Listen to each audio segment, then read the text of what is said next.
must learn to love your brothers and sisters. That your days may be longer. Hey, that your days may be longer.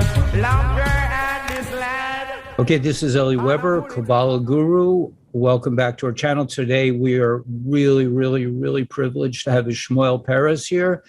I don't know, I must have done something good in a past life that I earned such merit, but it's just amazing to see you. Likewise, brother. I feel like I've known you, like we're family, we're all of us, we're all finally coming together. What they say, the tribes are coming back together as one. Yeah, that's kind of what I wanted to focus on with you is really how, like, I just got your book. I sort of got it late. I didn't have a chance to read the whole thing, but I think I can kind of zone in on the basic ideas. I'm trying to build, a community of star seeds on my channel. I have, Baruch Hashem, I mean, thank God, I'm up to like 18,000. I don't know what Google, what I've recently dubbed Google Gog. I don't know how and I think they pretty much fit the bill as far as I can tell. Of Gog and Magog. Yeah. Yeah. That's actually the Bible's metaphor of describing the coming system of the beast, which is AI. Artificial intelligence is the beast revealed in the book of Revelation. In a very metaphorical form, yeah. I'm sorry, go ahead. In a very metaphorical form. So you're actually right about, Gog being Google and Magog being the metaverse that was developed by, Zuckerberg. So that fits in. I mean, perfectly, yes. Yeah, I think so. It makes sense. So we're really fighting AI. I mean, on this level, is it possible that we can kind of cut them off at the pass? I mean, if we do a good job here, that they'll have less power down the line, or is their structure so massive that it's a multi-dimensional warfare that's been, that's what the many scriptures have called, spiritual warfare. But because we are at the hub, we are where all the timelines converge. What happens here will determine everything in every possible reality, both going future and in the past. So our victory here over, AI will also determine the victory regarding this AI war that's been going on for billions of years, involving many universes. Because what we're dealing here is not an AI that we developed. Our own scientists and big tech have been under the influence of this alien invasive AI that transferred over into our galaxy from another universe. Where they established their stronghold was in the Whirlpool Galaxy, which is about 5.6 light years from the Milky Way. From the Whirlpool Galaxy, this invasive AI known as the Animos has been infiltrating many galaxies, and in some cases have destroyed many galaxies in the process. And so we here on the Earth are the weapon that was designed against it. So in a way, it was like a Trojan horse, where we alerted them here in order to EMP them when the time was right. And that has a lot to do with the dormant DNA that is in the process of activating as I speak. I'm hearing that is it possible that the Starlink system will replace the main thrust of the internet soon? Absolutely. With the quantum financial system is all working together, and is a system that the galactics have actually employed or implemented for billions of years in many universes. It's a workable system. And so that system is what's going to actually help establish a new kingdom here on this planet as we, eliminate the old system of the beast known as Babylon. And that's what's happening right now. Babylon is being overthrown. Their time is up. The kingdom of light is at hand, as it is everywhere in the cosmos. So, okay, so I guess my big question is, like, what do we do? What should we do? How can we help? How can we be, the best that, how do we align ourselves to battle this,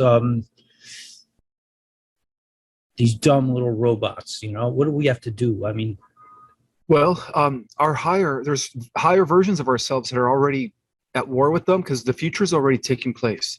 You know how, like in the Bible and in other texts, talks about how there's going to be 1,000 years of peace, the millennium, and then after 1,000 years, there's going to be one final clash against evil. Well, through the metaverse, which is going to be eliminated from our ascending positive timeline, with the help of CERN, and that's one of the reasons why CERN was created from the beginning, was to create an alternative timeline where they were literally digitally copying our reality into a parallel universe known as the Phantom Matrix, which is a cybernetic universe. And so that explains why we're forcing, that on people in order to trap them into this further simulated reality. So this further simulated reality is going to split from our ascending positive timeline. So in our ascending positive timeline, you could say that, the beast will be eliminated, which is what's happening. Gog and Magog is being replaced by Starlink, the new quantum financial system, Gesera and Sarah. Okay. But yet we're going to have 1,000 years of peace after this new system comes into play. But at the end of 1,000 years, there is going to be a final clash. I had a vision of this actually, where we are versions of ourselves in the future who are already using dormant DNA, who are super powerful. At the end of the millennium, we actually win that war against AI. And that is something that has actually been hidden in the prophecies. The prophecies only alert to the idea that there's going to be 1,000 years of peace, but at the end of 1,000 years, there's going to be one final clash with the system of the beast, right? Or the beast will be unleashed for one final battle. Well, technically, that battle's already been won because as I speak, the future is already taking place. Because according to quantum physics, it's all happening simultaneously. It's just right here in the third dimension.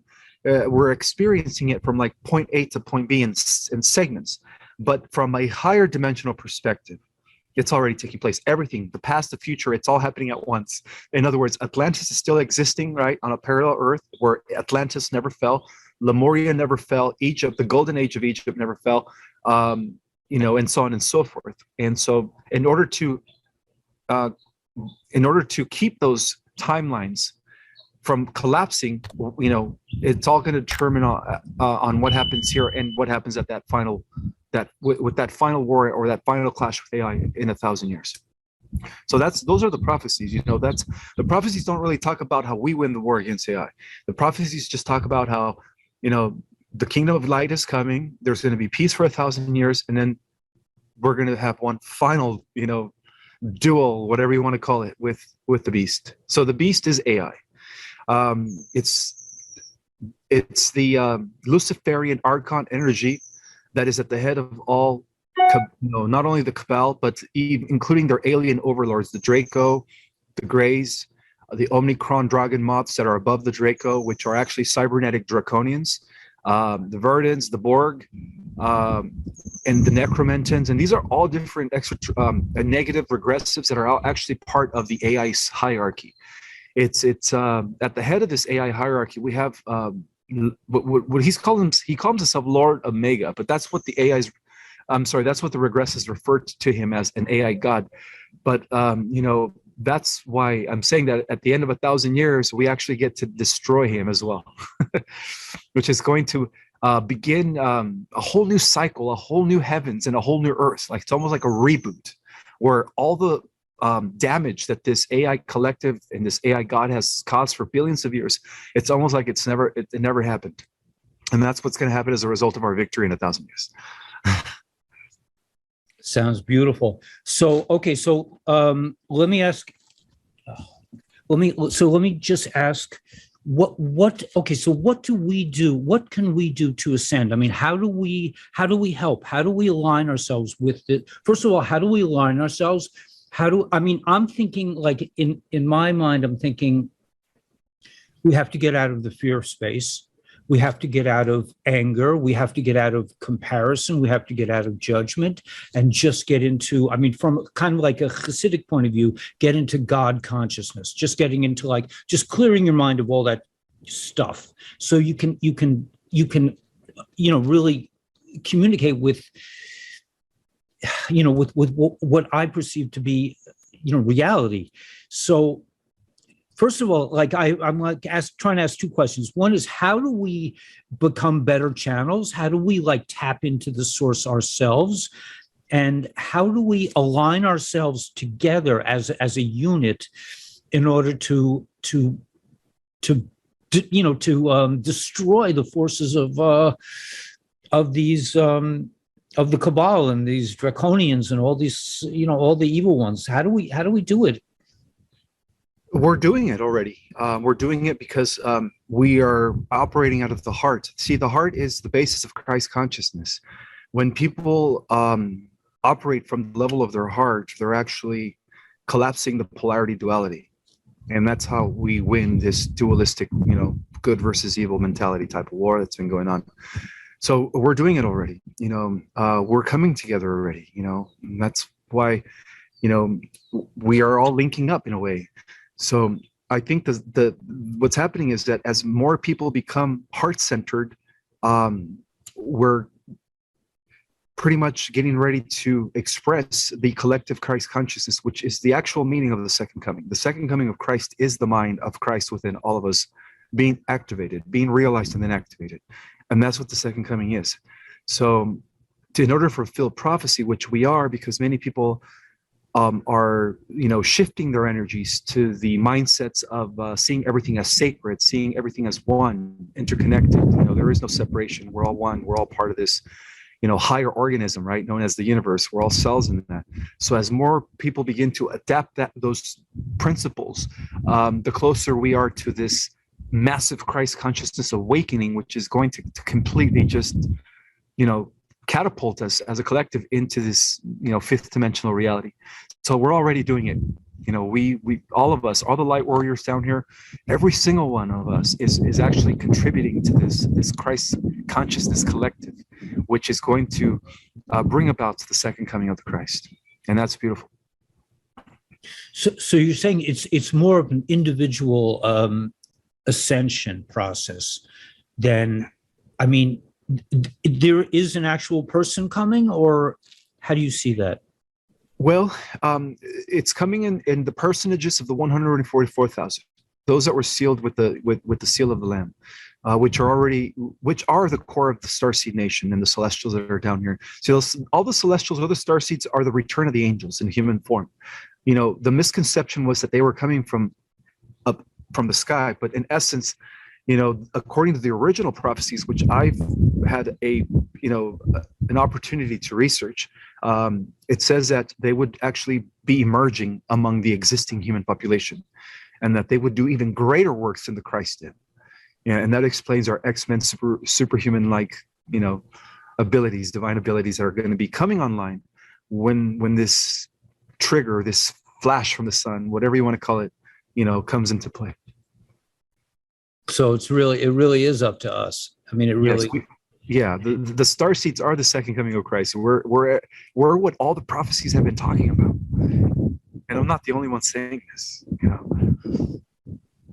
So beautiful. It makes sense, and if from a creational point of view, that it should, like in Hasidus, they talk a lot about things coming from above and things coming from below. So they say that things that come from above, like a gift from God, is not as appreciated as if it's a gift from below. If you work hard and you attain a certain level of consciousness yourself, that could have more enduring strength and more lasting strength. Okay, so I just want to break off to a quick question of my own in terms of recent history. There are these buildings in my neighborhood. I live in Brooklyn, New York. I'm a Hasidic Jew. I live in Brooklyn, New York. I live with my community. And my community doesn't necessarily, I don't know if they're online with this. Like in my neighborhood, there are these magnificent buildings, and I'm tempted to call them Tartarian, but what is the recent history of those buildings? How old are those buildings? You know what I'm talking about? Well, everything that we've been taught is a lie. History as we know it is wrong. So a big part of this disclosure that's coming is actually relearning the real history of the Earth. And I wouldn't be surprised if Tartaria, or this concept of this advanced harmonious society, this utopia, existed in the 18th century. And because the victor's always rewriting history, what if they just try to wipe that out from our collective mind? 200 years later, nobody knows about it. And you never know. That could be the case. I'm just eager to know even some of these details that I haven't even yet discovered, that are going to be revealed to us when the disclosure takes place. So that could be the case. Well, now, what is this disclosure? How is that going to manifest? It's going to begin. It's going to be a series of events. The first thing that's going to happen is, there's going to be a emergency broadcast system called the EBS, where the Y-hats through Starlink will be taking over the airwaves, the media, everything. And I think it's going to be for a couple of weeks, where they're going to be running a series of revelations to the Earth as to what's really been going on, the truth about everything, including about the truth about the history of the Y-hats, how the Y-hats were actually going to be pushing disclosure back, going back to 2001. They had all the evidence, all the documentations, and the servers that were running all that data. And guess where those servers and those records were? In the Twin Towers, right before September 11. So, a lot of stuff is going to be revealed that is just going to make sense out of all the events that have happened within the last 20 years. The destruction of the Oklahoma City, the destruction of the Oklahoma building, all that stuff was masterminded by the cabal to prolong the Nicera Gacera implementation of the of the better world system that would be beneficial to all of humanity. So all that stuff's going to be revealed, the true history of the Earth. So it's going to begin with EBS, the implementation of Nicera Gacera, the total financial reset to the new quantum Starlink financial system. And then after that, that's going to lead to first contact, which is already in preparation. In fact, a lot of these Y-hats are actually extraterrestrials that are assisting us. They're representatives of Venus, of the Pleiadians, of Andromeda. And they're here working with, Mr. T and JFK Jr. and Mr. P from, R from the East. People are going to be amazed, as to how much we've been in the dark for centuries regarding, everything that we only now see in sci-fi movies. But yeah, it's going to be a huge turnover. It's going to lead to first contact eventually.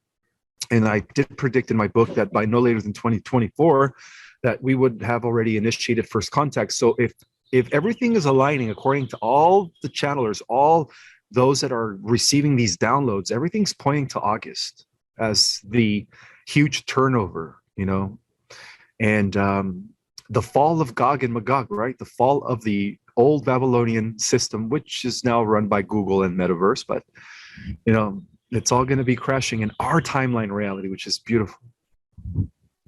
In August, in August is Tisha B'Av. You know Tisha B'Av, the 9th of Av. It commemorates that you're talking about August this year, yeah? We hope. I know people are so impatient. I liken it to people in the back, like kids in the back seat of the car saying, Mommy, when are we going to get there already? It's like, you said 5 minutes last time, I know with my videos, when I produce a video that has a date on it, I get a lot of hits because people really want to know when. But on the 7th of August is Tisha B'Av, the 9th of Av, which is a fast day. And on that day, both temples were destroyed. Kristallnacht was perpetrated against the Jews. It's just like a day of many tragedies for the Jewish people.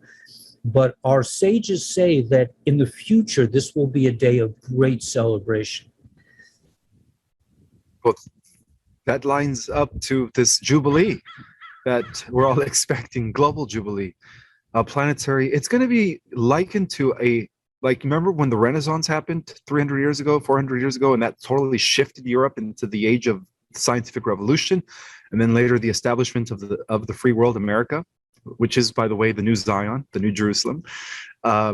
it's going to be a global renaissance. It's going to be beautiful. So that sounds just about right with the Jewish prophecies as well.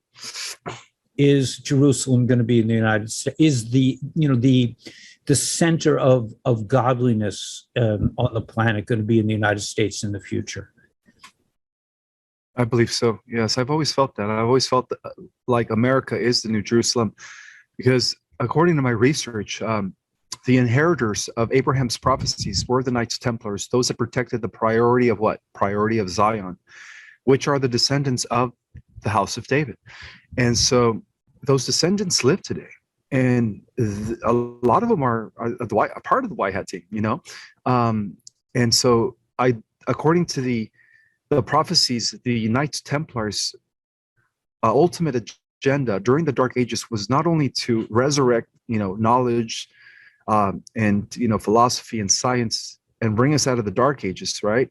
But the overall agenda was to preserve the millennial project that was left with Abraham and Melchizedek over 3,000 years ago, which was the reestablishment of Zion, which is America.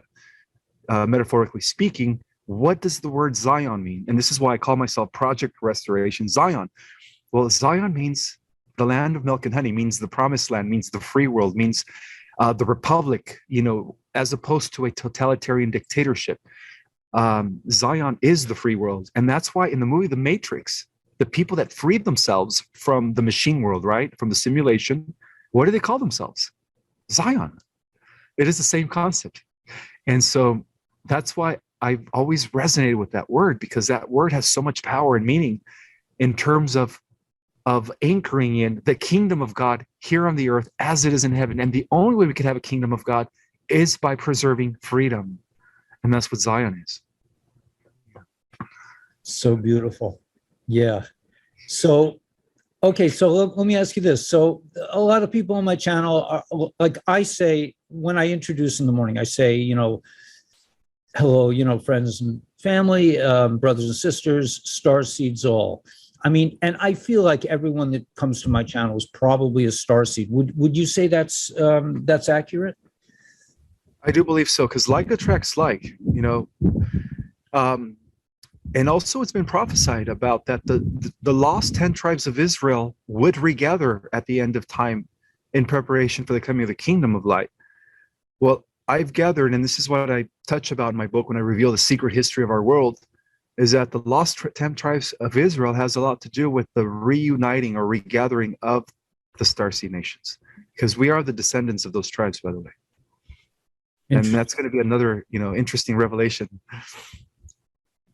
So you can't really, okay, so can you tell like somebody's lineage or their soul type or by their physical ancestry, or is it kind of a hodgepodge of like souls can end up anywhere? And well, from what I understand is that the significance of ancient Israel had a lot to do with the preservation of Lyran and Pleiadian and Syrian DNA, not draconian reptilian. And that is the reason why in ancient times, the early Israelites, who were actually our world's version of those that carry the highest stock of Pleiadian Lyran genetics, were the ancient Israelites. So the fact that the starseeds are incarnating and are identifying with the galactic image of the humanoids, which come from Pleiadia, Lyra, Andromeda, Arcturus, and so on and so forth, are the descendants of the original Israelites. We are the descendants of the original Israelites. All the starseeds are. And because of the fact that they carry in their genetics a very high concentration, again, of Pleiadian, Lyrian, Andromedan, Arcturian, all that stuff is associated with the, I want to call it the descendants of Michael, as opposed to the descendants of Lucifer, because the descendants of Lucifer are the Draco. And that explains the elite families, the Babylonian, system that has been ruling this world for thousands of years, that is now, as I speak, being overthrown, which is good news. Okay, I need my pen. So let me ask you this. I've theorized that the story of the reptile in the Garden of Eden is is a story, is a DNA story, is about the Dracos, let's say, messing with our DNA. Would you say that's accurate? Yes, that's very accurate. And according to the secret Gnostic texts, and even the Kabbalah would agree, that is considered the demiurge. And you know who the demiurge is? Enki. Enki, yeah. Enki, the son of Anu, the brother of Enlil. And a bad dude. Yeah, Enki is what everybody believes to be the good Anunnaki. And that's why I've been trying to tell people. That your days may be longer. Hey, that your days may be longer. Longer and this land. And I pull it up.